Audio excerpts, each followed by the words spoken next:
Okay, cool. Just want to do a quick rundown of my setup. So cymbals are all Sabian. Starting over here, I've got 14-inch fast hats. So a little bit different. You'll see the bottom is flat, so it's got no cup, it's got no bell. It's got 3 holes in it, so it's fairly dry. Not that heavy because I don't like hats that are too difficult to get going. Also not thin because otherwise they get very washy. Over here I've got a Sabian custom shop clap stack. It is, well, it's custom shop, so obviously this was made for me. It's a 15, a 13, and an 11. It's just raw sheets, it's just stacked on top of each other. Sounds really cool. This is by far probably my favorite. Then I've got a small splash that has been with me for I think about 16 years. It says 8-inch HH whilst they're hand hammered. This is actually a 7-inch. So I got this because Dayne Marshall imported cymbals and he got a shipment from Sabian and he didn't want to sell it because it says 8-inch on it, but it's actually 7-inch.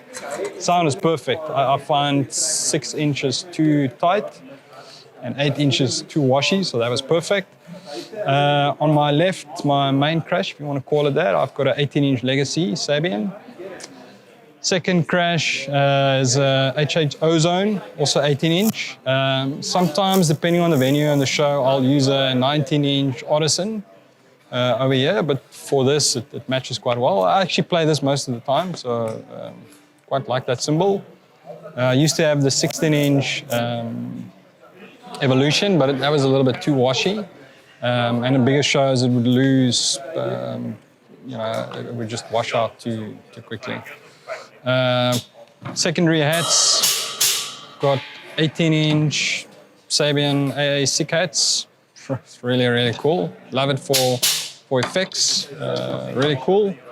Then I've got a signature tri-top ride. It's the Rod Morgenstein signature ride.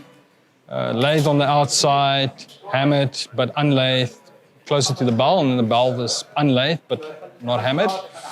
China is also 18-inch. It's also a custom shop. I was very fortunate to bump into Mark Love at Pasik, and I explained to him what I wanted. I've been playing for 30 years, and I've never been able to get a China that I really like. So it's the dry sand finish at the bottom, really like earthy. On top, it's also dry on the inside, and then a lathe outer side, and then also Evolution, the holes, the same as the Ozones. What's amazing is I explained to him the sound I wanted between an Ozone and a China swish, but not too much of this, a little bit more of that. And he sent me that and it just nailed it out of the park. Over here, a little effect cymbal, also a stack. So it's a AAX Ozone 10-inch, and I've got an AA Mini Holy China. Cool thing about this is I can tune how tight I want it. If I want it a little bit loose, if I want it tight. So usually fast songs, I'll tighten it up a bit. But yeah, very cool. I actually saw, I think it's David Cordana, who's also a Vater artist. I'm sure I saw him play this, and somebody asked in the comments, and I was like, gotta have it. I'm not sure, David, if it's not you, take the credit. Drums, I've got a 10, 12, 14, 16, but most of the time I play a 10 and a 12. I've got the Aquarian reflector heads on here. They are not my favorite, to be honest. I use the Studio X, because it's or the Focus X, but yeah, probably the Focus X a bit more. The reflector works in here, it works in the venue. We're actually in a warehouse, so it just tightens up the drum a bit. But I prefer drums just to be a little bit more open. But again, only a 10, and my 16 is 16 by 14. Got a 22 by 16 bass drum. Got that in the time when a 22 by 18 was very popular, but I still prefer the sound of this. It sounds killer in studio, it sounds killer live. So drums are DW Drum Workshop Collector Series. It's a custom finish over an exotic outer ply. It's my Horsey and the Robots custom front vellum. So if you don't know him, go check out Horsey and the Robots or Horsey Inc. This he did for me, I think, in one go, so there was no pre-design. This is hand-drawn on the front vellum. Really love this. Also got this LP mini tambourine that goes on top of my hi-hat. So you can obviously lock it, which is quite cool. Snares 13x7 PDP black wax. Also got a DW and got one or two other snares, but I quite like this. It's very versatile. I'm using the big fat snare drum outer ring. It's not the mini donut, could be. Sorry guys, can't remember now. Pedals, I'm using the DW manufactured MDD double pedal. Today again, I've only got the single pedal here, but the machine direct drive, and then also the direct drive MFG hi-hat stand. 2 legs. Again, I actually prefer the 3 legs, but this is what they had. So yeah, that's my main setup. Over here, DW's got a little hoop clamp that I've got the cowbell on. LP that's seen better days. Then I also use Vater's stick depots. I've got one on my left. These little things. Got one on my left and one on my right over here. So if I drop a stick one on the side, I can just grab one.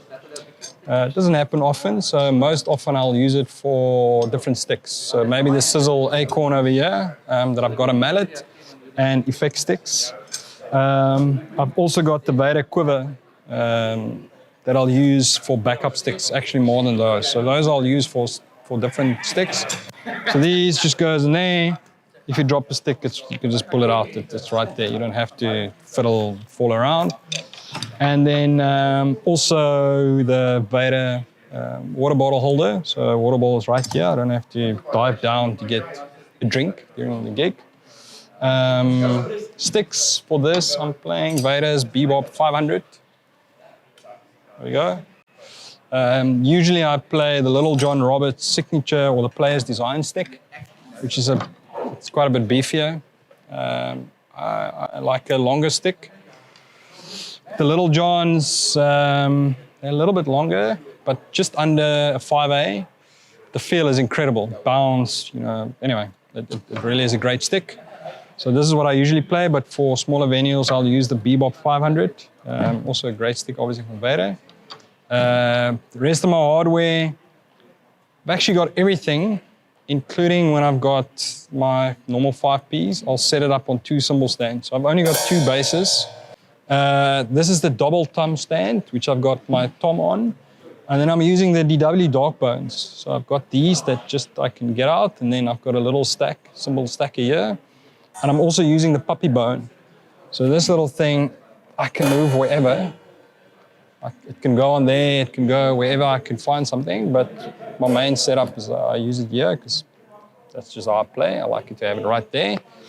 If I've got the second tom, I'll just squish this over a little bit, and then I'll have a 12 there and a 10 here, and then just lift this a little bit. Same on this side. I've got one, it's just a normal boom stand. It's the DW 9000 series heavy duty. And then I've got this mounted on the normal mount. I've got this mounted on the extension of this cymbals boom arm. So also using a PDP hi-hat mount. There I'm using the top of a cymbal stand. So just sticking out this way, and over here it's also dark bone. So what's cool about this is everything goes in one hardware bag. The tops I just pull out as is. I normally just put it in the back of my SUV. All the hardware then goes in one bag. And then when I get to a gig, I just put the tripod bases out, and I slide those in, and my tom goes on. So I don't need to fiddle with hardware and finding the spots. All memory locks everywhere. So I can get going, and it takes me a couple of minutes to set up my kit.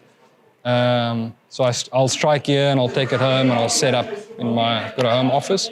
So I'll set up there, and then it's not that much effort that I'm not keen to do it, because it's so easy and quick to do. What else? That's it. That's my rig rundown, I think.